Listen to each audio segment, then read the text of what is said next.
Welcome back once again, Real People, Real Life, Wichita, Kansas. America. America.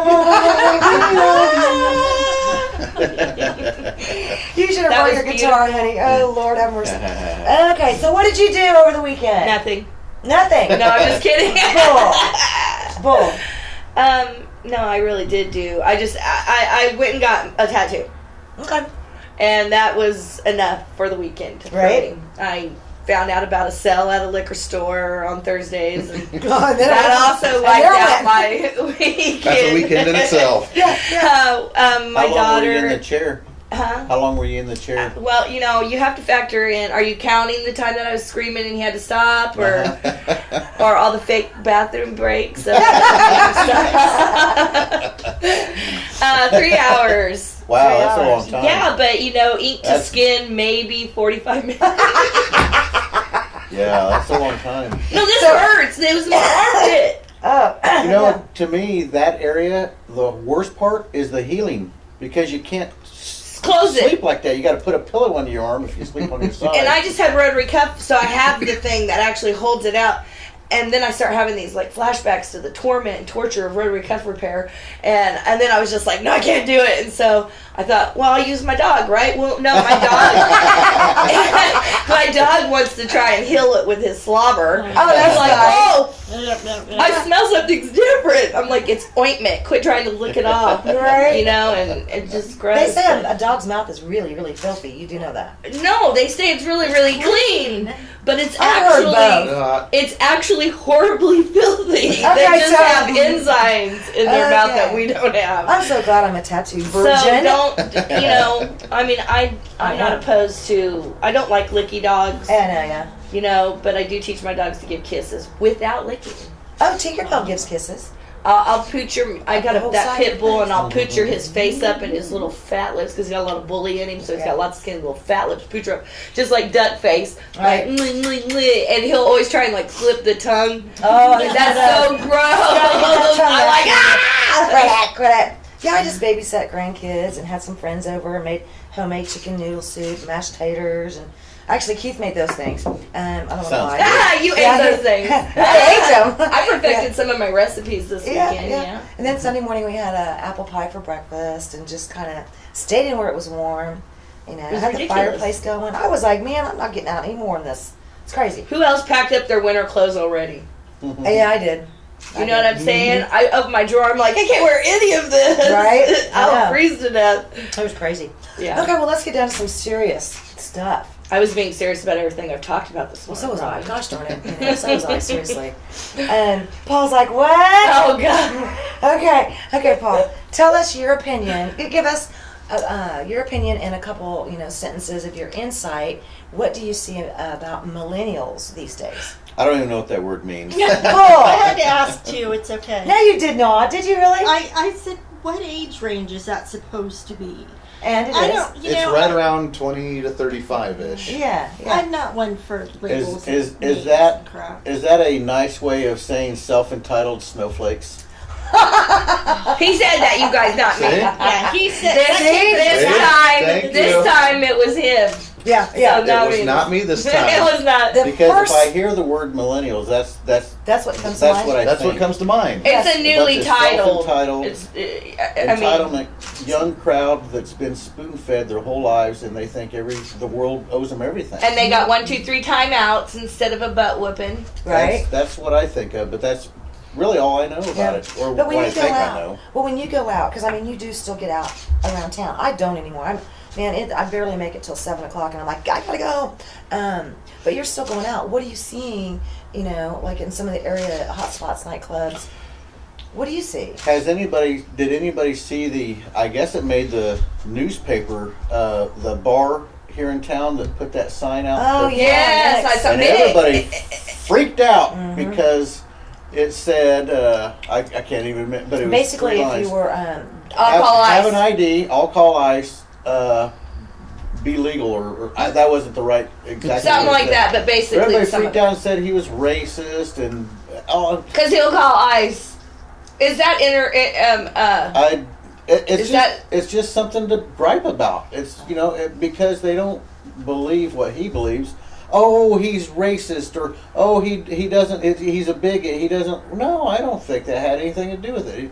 People were coming into his bar and they gave him counterfeit money, and he lost money on the deal. So, Right. you know, all he was doing is basically following what the laws already are here in the state of. And just stating that he will follow See, them. I think what people don't understand is there is a difference between being an immigrant and an illegal immigrant. Correct. Right. That there's a big difference Yeah. between them. And Immigration. I don't have a problem with anybody immigrating to here, but do it legally. Do it legally. Right. And the people that don't, I think that's what his point was, is we don't want you here. If you're passing fake money to us, I'm losing money, we'll call ICE on you. And everybody's having a cow because they think, I guess, anybody that wants to be here, oh, we don't have any borders, just come on in and bring whatever you want with you.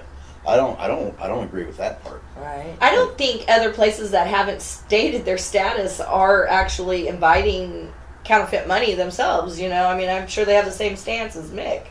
It's just they haven't put it on a billboard. Yeah. That could be. You know, but I believe this is America, and if he wants to put that on the billboard, he can. He basically put out there, "I will follow the law," And that's what he did. That's what he did, but of course people freaked out. Is that what the Millennials did with is? that? What is the definition of that? Millennials? Uh-huh. Snowflake. I think. Oh I'm man. not sure. Did I get it right? You did get it right from what I have been described. Yeah, go ahead. Well, and it's unfortunate that the millennial generation has that mentality, or it has that persona, to where when someone thinks of millennial, that's the first thing they go to, the self-entitled, yada yada yada. And that's why I gave the speech that I did at the Pachyderm Club, because we do have that persona to us, and it's not everybody obviously, but it's the ones that actually have the voice. It's the protesters at UC Berkeley. It's the protesters on every campus that, I can't believe there's a Donald Trump supporter on university grounds. Oh my gosh, I can't believe the hate speech and the racists that are actually here because there's a Donald Trump supporter. And that's confusing. To They me. just freak out. Really? it's the opportunity for them to throw their temper tantrum. You're right. It's an Yeah. excuse. They found That's one, what- and they're gonna take that ball and run with it. Mm-hmm. Wow. Well, they yeah. prolong I mean- adulthood as long as they can. We were toughened up at quite a younger age. You know, Me growing up, Yeah.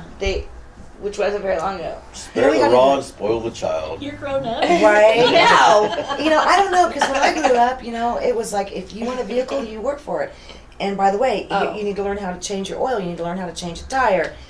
It's a responsibility. It's not your right. If you want these things, you're not entitled to them. You have to work for them. And when you know? do, then you actually appreciate what you have rather Correct. than taking it for granted. I agree with Exactly. that. I mean, my first car was a piece of poop Pinto. Firebomb in the trunk, too. basically, right? It was candy apple red and everything, and all I wanted to do was take it four-wheeling in the big ditch. And I did. Anyways, but and a lot of my friends in school, they were getting new Camaros or new whatever, and I'm over here going, man, I got a freaking pregnant-looking roller skate. That's what I thought. It was just, and it was nothing fancy, but don't I you worked miss your really old car hard. though now? Yep. I worked hard for that, and as I have every vehicle since and every She home worked since. hard for her Pinto. That's what I did. Can I ask you a Yeah, question about this yeah. though? Because like when people say millenniums, or when you guys are saying snowflake, it seems like You guys, because Yeah, not You her. guys, not me. I didn't say that. I personally, anyway. Let's not get off the subject here. So, it sounds to me like you're putting the blame on the kids, and granted, there is some responsibility on them as well. But where did they learn that behavior? Is it from a lack of parenting, Can I tell you, it is from, this or is is what, it society as a whole? I think that not the parents of those millennials, but the parents of, blah, blah, but the parents of those were so hard, go pick a switch. Oh, when I grow up, I'm going to do so much different with my kids So than they yeah. had kids, and they did the opposite, which is not the correct thing to No. do either. They Maybe overcorrected. don't pick a switch and beat Yeah. it until it breaks, but, Right. but still, I believe... and then we were brainwashed by society. Here we're being told, oh, spare the rod, and not necessarily spoil a child, but put it on 1, 2, 3 timeout magic in the corner so it can think about it. And so we were getting in trouble for inflicting the same disciplinary actions as our parents did. And so then it started this ball rolling where, oh, you can't hit your kid. Well, my kid finds out I can't hit my kid. Guess what my kid's going to do? Anything they want, because Right. guess what? I can't hit my kid. And I don't mean like hit my kid. I mean physically Discipline. discipline my child so that the behaviors change, not so they can sit and think about how to get away with it next time. Or Thank you. because I have I a- did that with my oldest, and I suffered a huge consequence as opposed to what. Because I threw that book out and went back to what my grandma taught me, which is a little wooden spoon or go pick a switch, etc. I didn't. If you do it right, you never have to spank a child. It's true. Here's a real story for real people. And I have a- in real life. In I have real a life. friend. His dad has passed away years ago, but his dad was pretty hard on him. And then when he had a child, that's exactly what he said. I asked him. I said, "How has this child got to this age without any discipline at all?" He says, "Well, my dad was so hard on me. I'm not going to be that way." I said, "Well, look how he's turned out. You know where he did turn out? Prison." His son It's went- same he's been here, in prison. and I didn't necessarily He do went that. so opposite Exactly. of what his dad was that You know, I had a family psychiatrist on the show talking about this that really put it into perspective to where the term now that everybody says is that they're raising their children. And just that term itself is the problem because we don't need to be raising children. We need to be teaching them to be adults. And when we raise them to be children, they grow up to be To be a children, child. to be a child. And that's when we try and nurture them and we try and give them everything they want. And when they don't, they throw the temper tantrum. And instead of showing them the tough love, they're letting the that village raise them. we're letting the village Right. raise them. Exactly. And you mentioned it. It's a combination of both. It's how the parents taught them with the Or participation didn't trophy teach them. or lack thereof teaching them. Yeah. Then they went to university where they have the activist professors wanting to give them the dialogue or brainwash them or however, to where they go to the university and they get even exemplified from there. So it's society and it's the parents at the same time. And I agree. now the good news I agree. is that the generation behind that's going into high school right now, They're disgusted with the behaviors of their parents who have abandoned them, who have been put in prison, who have are still a child themselves. Not me. they're going to be considered. So the story shows that they're Child. considered to be the most conservative generation since World War II. Yep. Is the young generation that's That's going to be coming going after that? That's into going high into school. high Yes. school. Whoa. So that's they're the interesting. ones that are seeing our issues and saying, "You guys are messed up. We're not Right. going to go down that road." Because Wow. they've experienced all these side effects from these bad choices from their parents being spoiled and self-entitled, that they're now doing the exact same thing. I'm not going to be like my parent. I'm going to be strict and hard. And so is this a That's right. cycle that we're Going going to back keep and seeing? forth. Yeah, I The was gonna say pendulum it's a swings. cycle. That's right. Well, there's like It's a a pendulum, exactly. there's a And pendulum. it's going right back. And even And looking at it's gonna go right society itself, there's a 3-point triangle in society in general, which is why you see societies rise and collapse. The first one is the one that actually creates the society. They build it. They're the hard workers. They're the ones that create something from nothing. The generation behind them are the ones that actually get to enjoy it, that understood a little bit of the hardships that it went through and cherish it. But then after in times of peace for so long, the third one is the one that has no idea how to actually build it, how to maintain it, how to defend it, how to fight for it. So They they let it figure- collapse, and then it starts the cycle all over Yep. with the people that come in and rebuild from behind. I think that's spot on. I really do. I think that's spot on. And we're, unfortunately, my generation's the one that actually is going to watch it all crumble because we're Oh. No, wait, no, you're right. idiots. You're right. I It's mean- crumbling, and it's. I mean, you're right. You hit it on the nail. Hey, real quick before I forget, did you guys hear about the discovery of the gate that goes around the entire world underwater? That somebody on Earth Google, some kid found, and they brought it to the attention. Hey, did you guys hear about this? Huh. What? Where have I been? It goes around the I entire. think I heard it, but I didn't. That's Check it all I out. did. Is Yeah, just I read read about up about it. It is actually. It has to be a man-made structure. It absolutely has to be. And Interesting. so, Okay, well, we gotta take a quick Yeah, we break. got Oh, to yeah. break. We'll be right look back. at the shock. We'll be right back. Real people, real life. Wichita, Kansas, America. America!